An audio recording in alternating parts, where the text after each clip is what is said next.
বন্ধুরা, কথা দিয়েছিলাম ফিরে আসব গান্ধী মণ্ডপের লাইট অ্যান্ড সাউন্ডের ভিডিও নিয়ে। আজ চলে এসেছি সেই ভ্লগ নিয়ে। চলো দেখে নেব মিষ্টি পূর্বপ্রভার লাইট অ্যান্ড সাউন্ড। কেমন লাগলো তোমাদের জানাতে কিন্তু ভুলো না। ভালো লাগলে লাইক, কমেন্ট, শেয়ার করো আর সাবস্ক্রাইব করো আমাদের চ্যানেল এক্সপ্লোর দ্য লাইফ ইটিএলকে। তাহলে আর তো বেশি কথা বলার প্রয়োজন নেই, কারণ কত টিকিট, কটার সময় বা এই লাইট অ্যান্ড শো অনুষ্ঠিত হয় সব কিছু ইনফরমেশান অলরেডি দেওয়া হয়ে গেছে আমাদের আগের ব্লগে। যদি তোমরা আগের ব্লগটা মিস করে গিয়ে থাকো তাহলে তোমাদের জন্য ডেসক্রিপশান বক্সে লিংক দেওয়া রইল আগের ব্লগের, অবশ্যই দেখে নিতে পারো। আর বেশি কথা না বলে শুরু করে দিই আজকের ব্লগ। চলো দেখে নিই Purbaprabha, the most beautiful light and sound show.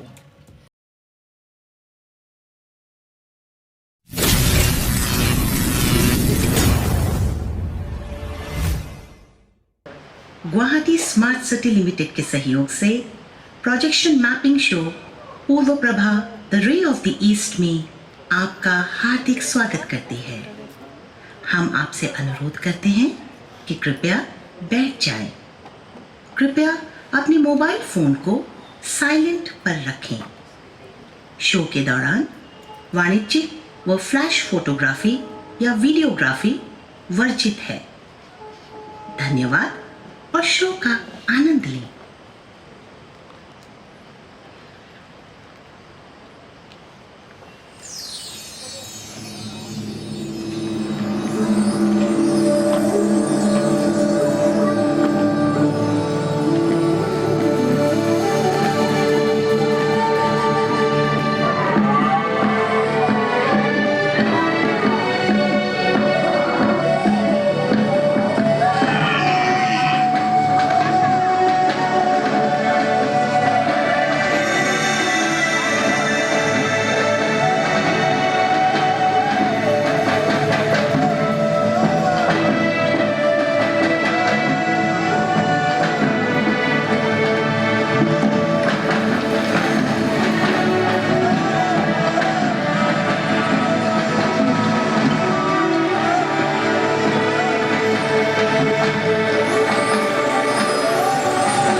चीरता हुआ उतरता हूँ, युग युग से बहता रहा हूँ मैं कामरूप कामाख्या धाम की महिमा गाते हुए।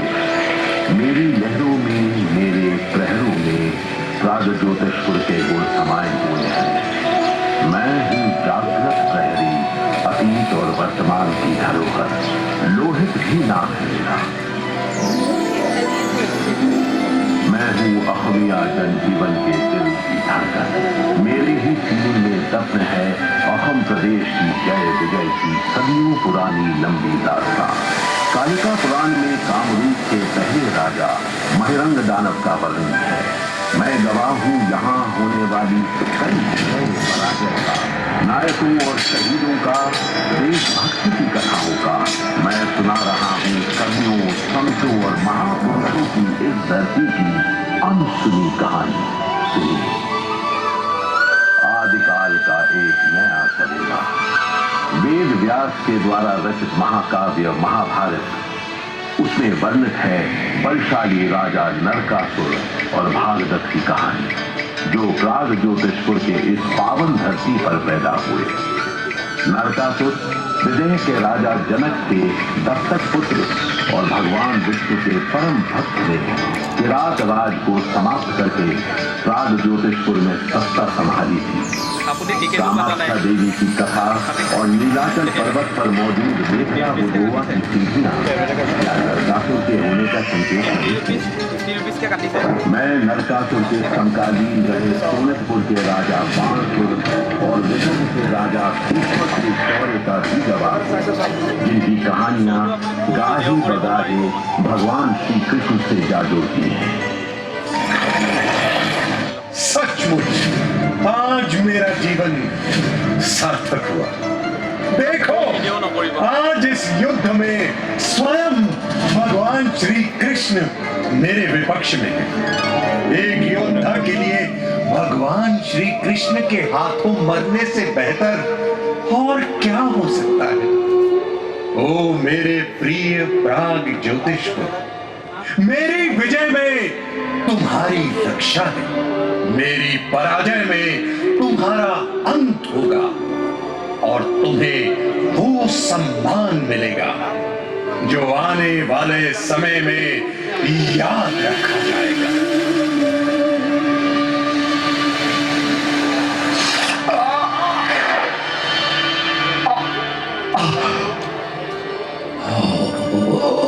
मेरे प्यारे प्राग ज्योतिषपुर, स्वर्ग से भी सुंदर, ओ मेरे प्रिय प्राग ज्योतिषपुर, मुझे अपनी गोद में सोने दो। मेरा अंत आ गया है।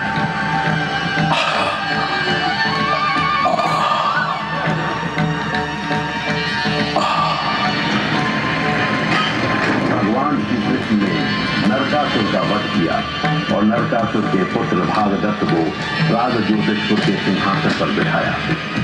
भागदत्त एक वीर योद्धा था, वीरों का वीर। यही भागदत्त अपनी सेना लेकर कुरुक्षेत्र के युद्ध में कौरवों की तरफ चला।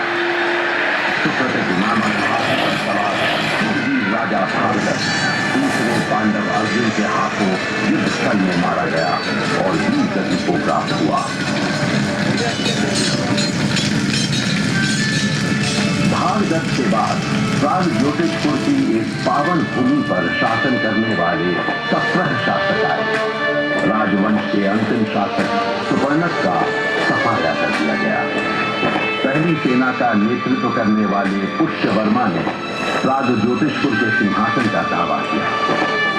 वर्मन वंश के 12 राजाओं ने इस भूमि पर शासन किया और अंत में मध्यकालीन भारत के कामरूप राज्य के सबसे महान और सबसे सम्मानित राजा कुमार भास्कर वर्मा का जन्म हुआ। भास्कर वर्मा आजीवन अविवाहित है। भास्कराब्द कैलेंडर उन्हीं के राज की देन है जो आज भी प्रचलित है। भास्कर वर्मा के राज में प्राचीन कामरूप देश में साहित्य और संस्कृति के क्षेत्र में काफी प्रगति की। कुमार भास्कर वर्मा के शासनकाल में चीनी यात्री ह्वेनसांग भी कामरूप आए। इलाहाबाद स्तंभों और शिलालेखों में इस धरती की महिमा दर्ज। उत्तर भारत के महान राजाओं में से राजा हर्षवर्धन भास्कर वर्मा के परम मित्र थे। उनकी मित्रता की कथा आज भी इतिहास में दर्ज है। यहाँ राजा भास्कर वर्मा की सत्ता है। वो बहुत बड़ा विद्वान है। उसकी प्रजा उस पर जान न्योछावर करती है। दूर दूर से विद्यार्थी शिक्षा के लिए यहाँ आते हैं। राजा बौद्ध नहीं, लेकिन फिर भी वो बौद्ध भिक्षुओं का बहुत सम्मान करता है। भास्कर वर्मा का कोई उत्तराधिकारी नहीं था। किसी वंशज के न होने के कारण राजनैतिक अस्थिरता पैदा हो गई। शाल स्तंभ वंश ने कामरूप की सत्ता संभाली। कई उतार चढ़ाव के बावजूद शाल स्तंभ वंश का शासन चलता रहा और अंतिम राजा त्याग सिंह निसंतान रहे। फिर पाल वंश के राजा धर्मपाल कामरूप की सत्ता पर बैठे और उसके बाद राजा नीलध्वज ने शासन संभाला और प्राग ज्योतिषपुर से हटाकर कामतापुर को अपनी राजधानी बनाई। इस तरह इसने कामरूप की सीमा में विस्तार करना शुरू किया और फिर कामरूप को कामतापुर के नाम से जाना जाने लगा।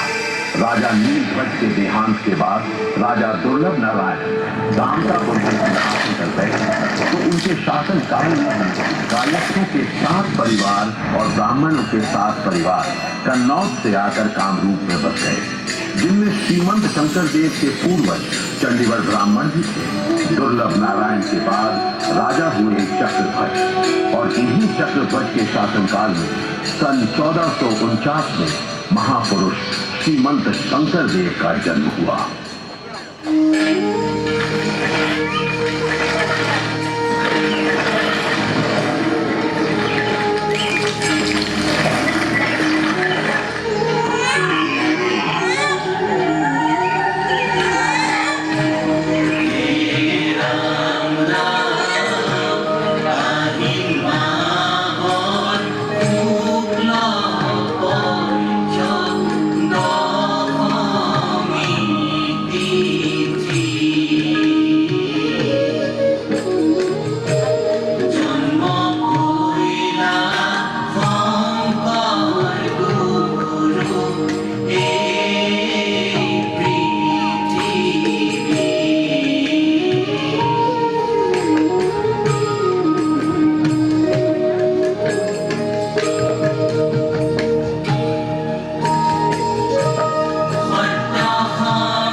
श्रीमंत शंकर देव ने अहम के सार्वजनिक जीवन के बौद्धिक विकास पर गहरा असर डाला। मानव धर्म और समाज की एकता के प्रति गहरी लगन के साथ भेदभाव से मुक्त नए समाज के निर्माण के संकल्प के साथ महापुरुष श्रीमंत शंकर देव और उनके शिष्य माधव देव ने अहम के धर्म और संस्कृति के दर्शन को पूरी तरह से बदल दिया। एक तरफ एक शरण नामक धर्म या नव वैष्णव धर्म की स्थापना की गई तो दूसरी तरफ अहम्य भाषा, साहित्य, समाज और संस्कृति की नई नींव भी रखी गई। अहम्य भाषा में नाटकों और अभिनय को एक नया रूप मिला। शंकर माधव की गुरु शिष्य जोड़ी के बारे में तो और भी बहुत कुछ कहने को है, लेकिन आइए कहानी पर वापस चलें। चक्रध्वज के बाद राजा नीलांबर की बारी आई। बाद में बिहार के राजा विश्वसिंधा के पुत्र मल्लदेव ने नर नारायण के नाम से कोच राज्य पर चढ़ाई और अपने भाई शुक्रध्वज, जो चिलराई के नाम से भी जाना गया, इसके साथ राज्य के महामंत्री और सेनापति के रूप में चिलराई ने साम्राज्य को प्रगति के पथ पर आगे बढ़ाया। अपनी सूझबूझ और बहादुरी से राज्य की सीमा को काफी दूर तक फैला दिया। बहुत समय पहले विदर्भ नगरी में रत्नध्वजपाल सुटिया के राजा थे।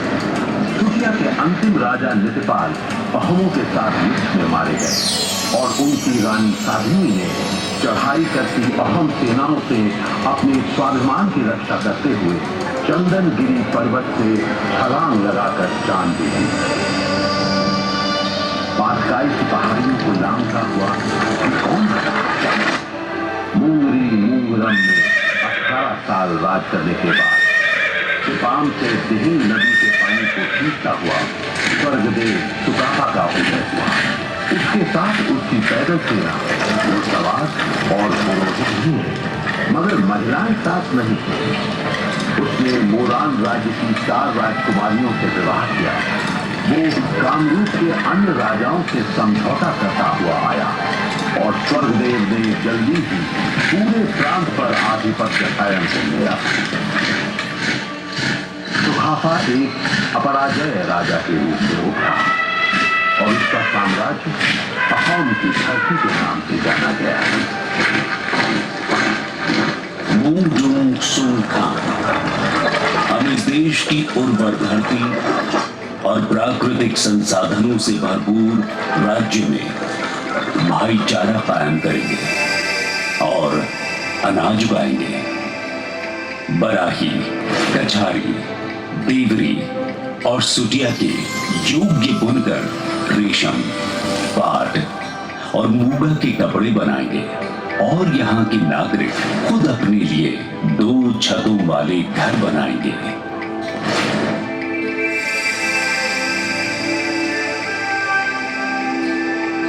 इस तरह असम के घरों के खास आकार की शुरुआत हुई।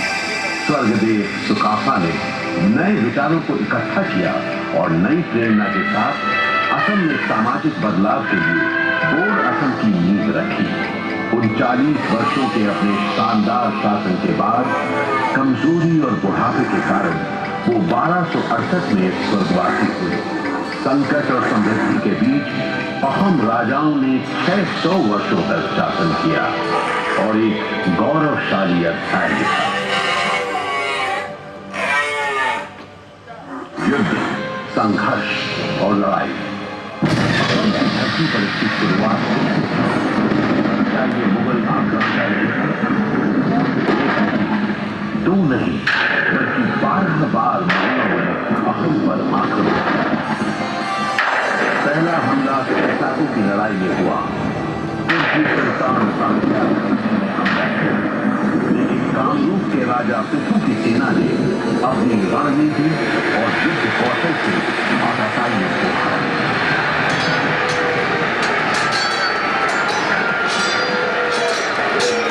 उत्तर भारत से आए सुल्तान को राजा पृथ्वी के हाथ एक शर्मनाक हार का सामना करना पड़ा।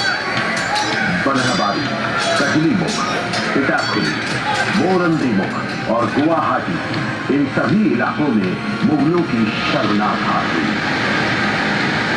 सराय घाट युद्ध के इतिहास की गाथा गौरवशाली है। औरंगजेब की ओर से आमेर के राजा राम सिंह की विशाल सेना और महानायक ललित बोरफुकन के नेतृत्व में छोटी सी अहोम सेना की जंगी बेड़े का टकराव हुआ। राम सिंह का काम तमाम करने के लिए ही लचित बरफुकन का जन्म हुआ है। किसने उसे उकसाया कि वो इंद्रवंशीय वीर अहोम स्वर्गदेव चक्रध्वज सिंघा के खिलाफ युद्ध लड़े? मुझे दुश्मन को माना नदी के उस पार खदेड़ना होगा। मुझे युद्ध के मैदान में ले चलो। बीमारी की हालत में भी मुझे लड़ना है। कोई भी बाधा लचित बरफुकन को रोक नहीं सकती।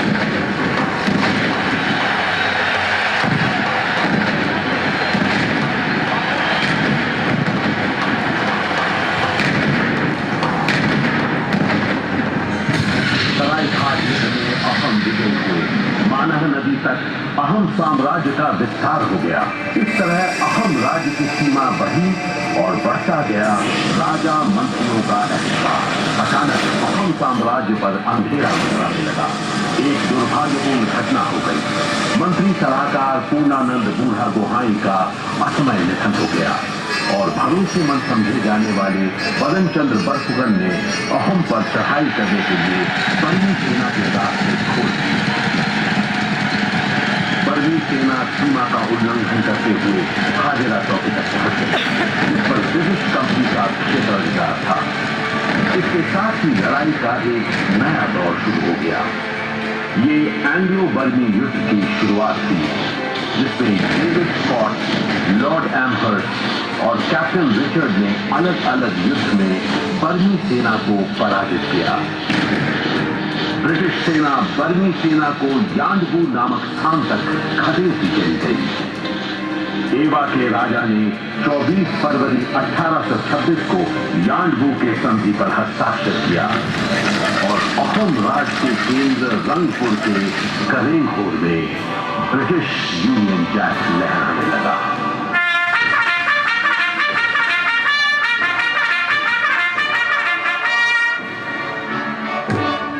आज मेरे राज्याभिषेक में एंगडांग लेकर सिंहासन पर चढ़ना है। मैं जनता की सेवा के लिए, देश का उद्धार करने के संकल्प के लिए ये सब कुछ विसर्जित कर रहा हूं। जनता मुझे जिस आसन पर बिठाएगी वो मुझे स्वीकार्य है। इस खुली हुई हैंगडांग को हाथ में लेकर कसम खाता हूं, अपने राज्य के सम्मान की रक्षा के लिए देश के दुश्मनों का काम तमाम कर दूंगा।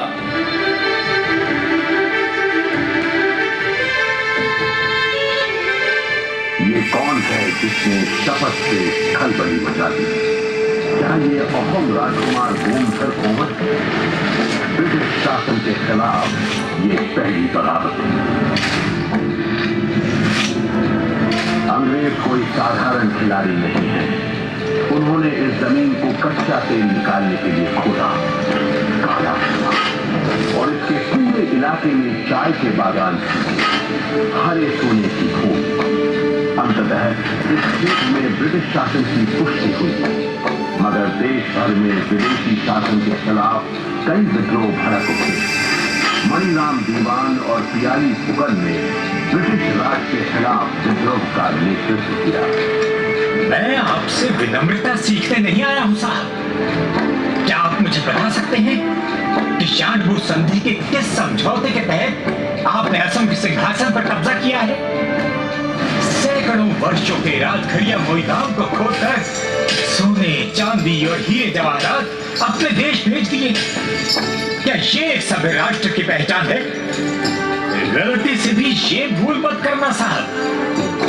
भले ही मणिराम दीवान को कुचल कर मार दिया जाए, लेकिन धोखेबाज जालिमों के सामने वो कभी झुकेगा नहीं।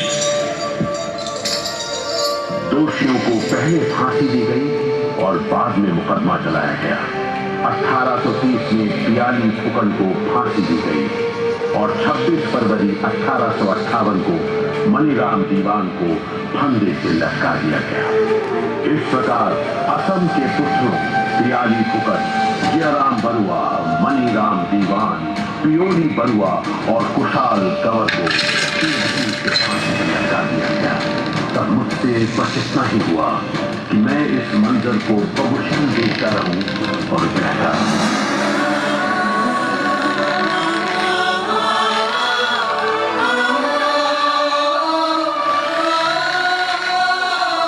1756 में भागीरथी नदी के किनारे प्लासी का युद्ध हुआ, जहां से 200 साल से ब्रिटिश शासन का रास्ता खुला और शुरू हुआ मानव इतिहास में ब्रिटिश साम्राज्य के उपनिवेशवाद का काला अध्याय। जब 1765 में अंग्रेजों द्वारा ग्वालपाड़ा को शामिल किया गया तो राणा राम चौधरी की अध्यक्षता में 500 मूल निवासियों के एक समूह ने ब्रिटिश गढ़ पर चढ़ाई। इस प्रकार 1788 का 22 नवंबर असम में अंग्रेजों के खिलाफ पहली बार युद्ध की तारीख के रूप में दर्ज है। उसके बाद 1905 में बंगाल के विभाजन ने क्रांति की लहर पैदा की।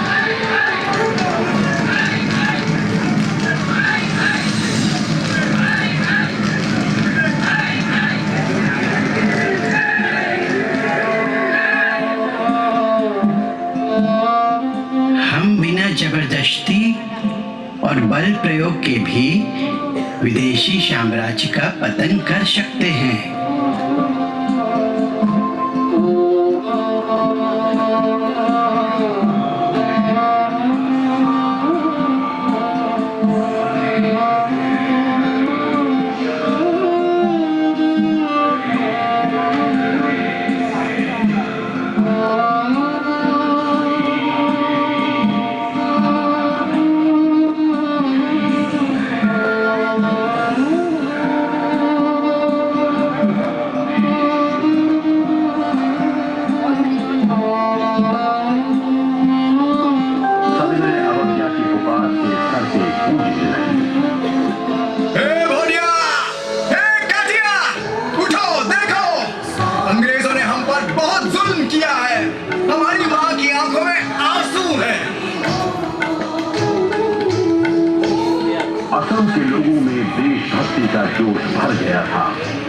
बंबई में भारतीय कांग्रेस कमेटी का अधिवेशन आयोजित हुआ।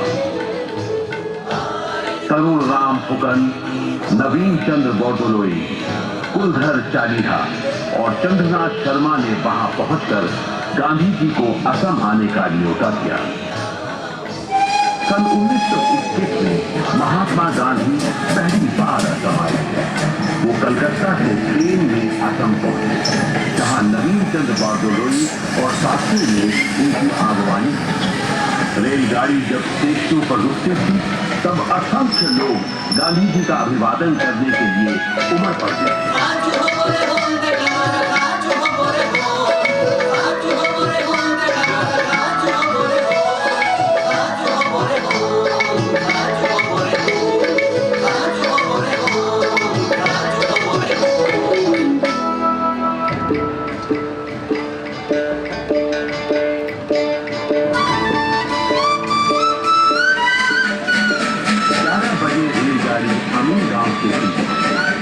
गांधी जी रेलगाड़ी से उतरकर जहाज पर सवार हुए और गुवाहाटी नगर पहुंचे। भीड़ के बीच से होते हुए गांधी जी तनुराम फुकन के घर पहुंचे और उनके घर के सामने के मैदान में 25,000 लोगों की जनसभा हुई।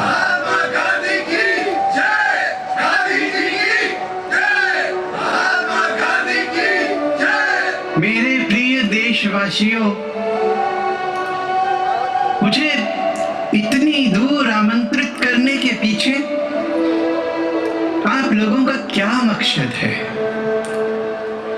क्या ये सिर्फ मेरी बातें सुनकर चुपचाप अपने अपने घर लौट जाने के लिए है? अगर यही आपकी इच्छा है तो मैं क्षमा चाहता हूं, मुझे आगे कुछ नहीं कहना। नहीं नहीं, ऐसा मत करें।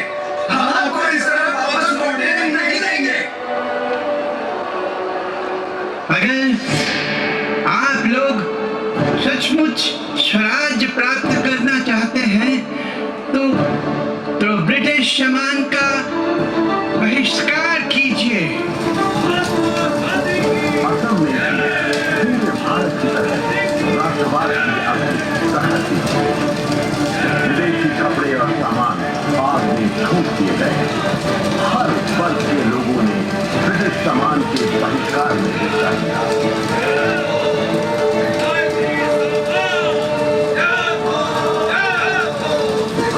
इसके बाद गांधी जी जहाज से तेजपुर रवाना हुए और उसके बाद नागांव, वहां से जोरहाट और फिर मरियानी होते हुए डिब्रूगढ़ पहुंचे और वहां से ब्रह्मपुत्र की वादियों का सफर तय करते हुए सिलचर।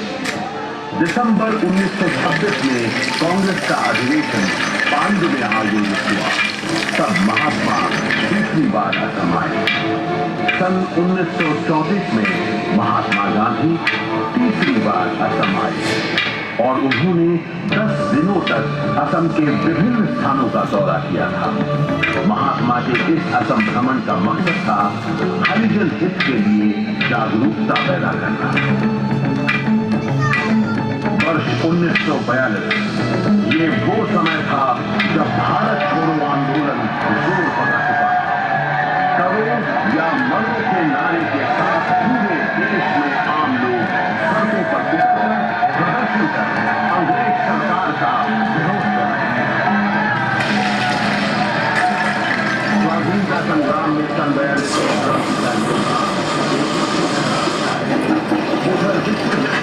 सिंगापुर अंग्रेजों से हारा और अब लड़ाई का केंद्र असम बन गया। जंगल, मैदान और खेत हर जगह फौजी शिविर नजर आते थे।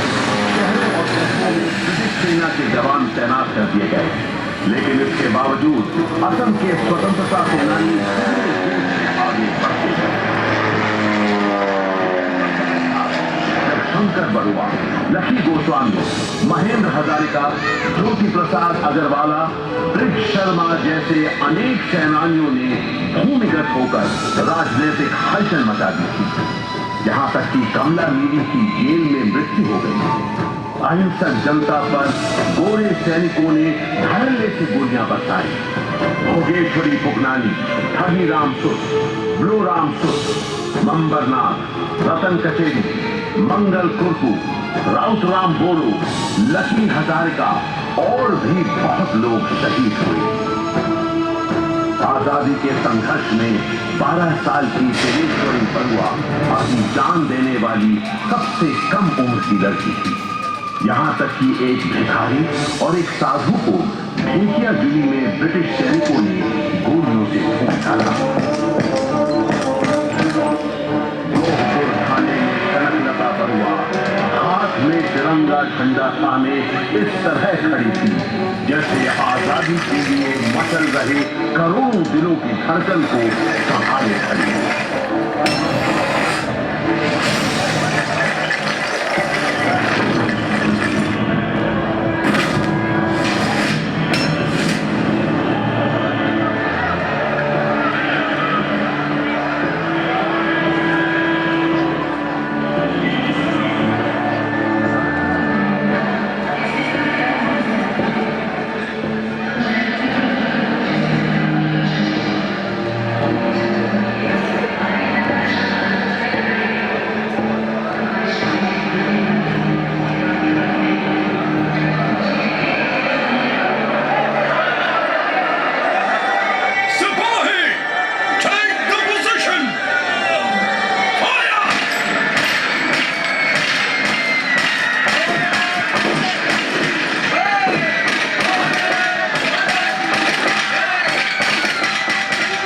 ब्रिटिश सेना की गोलियों ने कनकलता और मुकुंद काकती के सीने को छलनी कर दिया।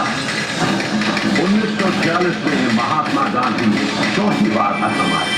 इस बार वो असम में हफ्ते भर रहे।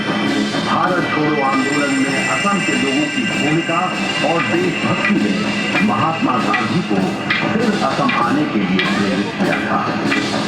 गुवाहाटी आते वक्त गांधी जी जहाज में सवार होकर शुवालकुची गए, जहां असम के बुनकरों की कुशलता को देखकर वो काफी प्रभावित हुए और उन्होंने भावुक होकर कहा, आसाम की महिलाएं हथकरघे पर अपने सपने बुनती हैं।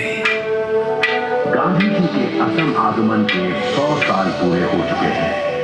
गोपीनाथ बोरदोलोई से एक बार गांधी जी ने कहा था, आसाम खुद न मरे तो दूसरा कोई भी आसाम को मार नहीं सकता। गोपीनाथ बोरदोलोई के प्रयासों ने असम को पाकिस्तान का परिशिष्ट बनने से बचा लिया। इन तमाम संघर्षों और निराशा के दिनों के बीच आशा की एक किरण जगी, नया सवेरा दिखा। आखिरकार भारत आजाद हो गया।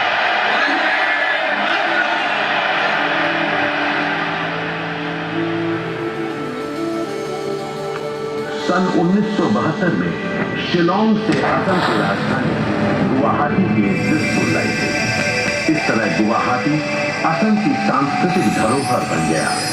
पूर्वोत्तर के प्रवेश द्वार अब असीमित विकास की राह पर है और पूरी तरह से अग्रसर है। जीवन के नए और बेहतर मतलब की खोज में असम के लोग अब एक साथ मिलकर जीवन के गीत गा रहे हैं।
দিনে একলা ঘরে থাকে না তো মন, কাছে যাব কবে পাবো ওগো তোমার নিমন্ত্রণ।